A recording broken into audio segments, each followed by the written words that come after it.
O Internacional que anunciou 3 contratações para a categoria de base de jogadores já com 18 para 19 anos. No vídeo hoje eu quero te trazer esses 3 novos reforços, quero te falar também dos movimentos que o Inter vai fazer para a janela agora de abril, que é aquela janela para trazer jogadores destaques dos estaduais, e o Inter vai repetir a fórmula que fez com o Rômulo e também com o Alemão, de trazer jogadores que foram bem nos estaduais para compor elenco. No vídeo hoje eu quero te falar de algumas alternativas que o Inter já olhou dentro desse mercado de transferência. Então, só antes de começar esse vídeo aqui com novas informações sobre o Internacional, roda a vinheta.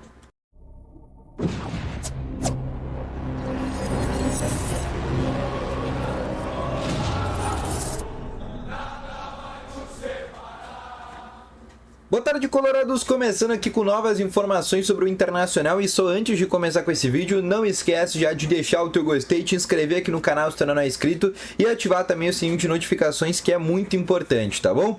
Além disso, também quero te falar que aqui na descrição tem um grupo do Telegram, caso tu quer receber mais informações de graça do Internacional. Lá também pode participar, né, de toda essa comunidade aqui do canal. Então aproveita, entra no grupo do Telegram aqui na descrição, tá bom? Vamos começando então com as informações sobre o Internacional. O Inter aqui treinou essa sexta-feira com portões fechados no CT Parque Gigante, a última atividade antes do jogo de amanhã contra a equipe do São Luís de Juí, onde hoje à tarde o Inter já divulgou que tem mais de 30 mil pessoas que já realizaram check-in para esse jogo. A expectativa é de 48 mil torcedores para essa partida das quartas de finais do Campeonato Gaúcho, tá bom?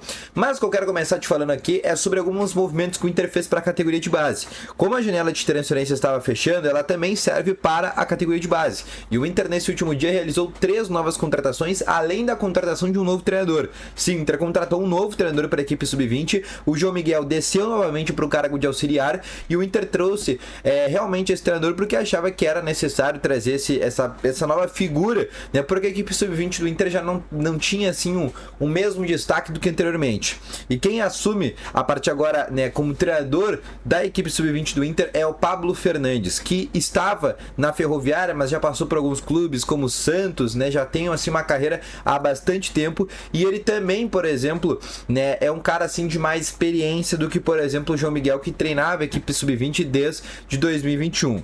Além disso, o Inter anunciou 3 contratações para a categoria sub-20, tá? O primeiro delas é a do volante João Vitor, de 18 anos de idade, tá? Jogador nascido em 2005, que chega do time Futebol com Vida, que é um time da segunda divisão do Campeonato Gaúcho. Ele já jogava no profissional, ele chega por empréstimo por um ano, empréstimo até o fim da temporada com passe fixado. O segundo jogador que o Inter contratou, e esse jogador foi o que fez o gol mais bonito dessa última copinha, né? Inclusive enfrentou o Internacional, que é o Guilherme Said, que foi o jogador, né, campeão do prêmio do gol mais bonito da copinha. É um jogador 2006, de 17 anos de idade, e ele chega do 15 de Jaú, tá bom? Ele também chega por empréstimo, é um cara que anotou 2 gols e uma assistência dentro da copinha em 4 jogos, e ele tem esse empréstimo válido até março de 2025, tá bom?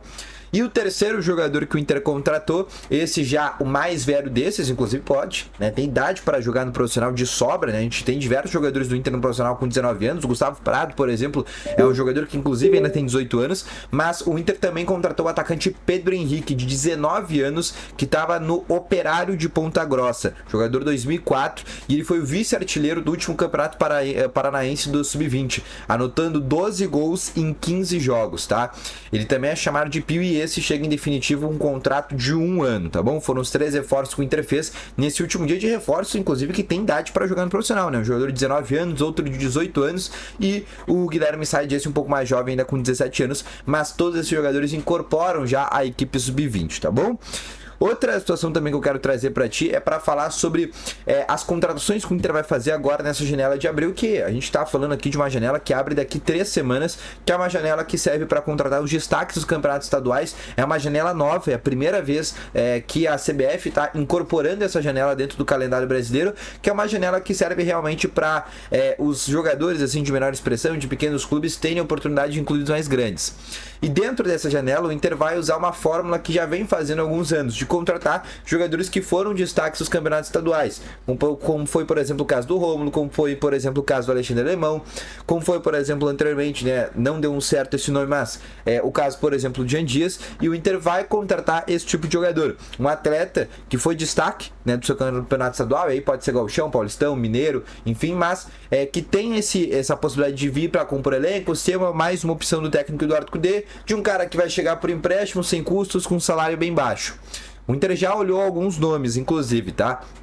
Um dos nomes que o Inter olhou foi o atacante Gé da Ponte Preta, que é um atacante que tem 10 jogos pela Ponte, 4 gols anotados, uma assistência. É um nome de 24 anos de idade, já foi o centroavante da Ponte Preta na temporada passada pela Série B, também foi o artilheiro da Ponte Preta na temporada passada, e seria, assim, esse jogador ali para ser uma quinta opção por ataque por técnico Eduardo Cudê, para ser um jogador, como eu te falei, que chegaria por empréstimo, com passe fixado, né, com um salário baixo, mas que tivesse, por exemplo, essa possibilidade de ser comprado no fim do ano, caso desse certo, tá bom? O Inter também tá olhando outros nomes, né? E aí o CAPA, Centro de Análise e Prospecção de Atletas do Inter, tá olhando alguns outros nomes. Inclusive, né, alguns caras que vêm se destacando muito, como por exemplo o Robert Santos, que é um atacante que hoje tá na equipe do Atlético, tem 22 anos e é um cara que tá jogando muita bola no Atlético, tem quase uma média de 1 gol por partida, é um ponta que joga tanto aberto pela direita como joga pela esquerda, também já passou em Portugal, jogou no Portimonense de Portugal, é um cara já tem até com uma experiência europeia, voltou aqui no Brasil para tentar se readaptar novamente, tá jogando na equipe do Atlético, né, que é um clube de empresários lá do Campeonato Mineiro, que inclusive foi da onde surgiu, né, da onde o Inter trouxe, por exemplo, o Rômulo da temporada passada, e também poderia ser, por exemplo, até mesmo uma possibilidade. E obviamente o Inter tá atrás de um goleiro dentro dessa janela de transferência. No vídeo pela manhã já te trouxe mais detalhes, né, que essa janela de abril vai servir também para o Inter contratar um goleiro, e aí nada impede, por exemplo, do Inter trazer também um goleiro que tenha sido, por exemplo, um destaque desse campeonato estadual. Lembrando que essa janela abre agora no dia 1º de abril e fecha no dia 19 de abril, uma janela bem curta que serve realmente para fazer ali 1, 2 contratações de jogadores nesse tipo de característica, assim, de realmente para compor um elenco, tá bom? Então esse foi o vídeo, espero que tenham gostado. Deixa o teu gostei, se inscreva no canal, ativa aqui também esse sininho de notificações que é muito importante. Deixa aqui nos comentários quais jogadores tu contrataria, né, dentre essas possibilidades de destaques dentro dos estaduais. Tu acha que tem algum jogador aí que tu gostaria de trazer, que foi, por exemplo, destaque do Gauchão, do Paulistão? Deixa aqui nos comentários que eu quero saber a tua opinião, tá bom? Eu volto logo mais com umas informações do Internacional. Logo mais amanhã, quando o Inter joga contra a equipe do São Luís, às 4h30 da tarde no estádio Beira-Rio, tá bom? Então um grande abraço a vocês. Logo mais com as informações. Valeu, falou e fui!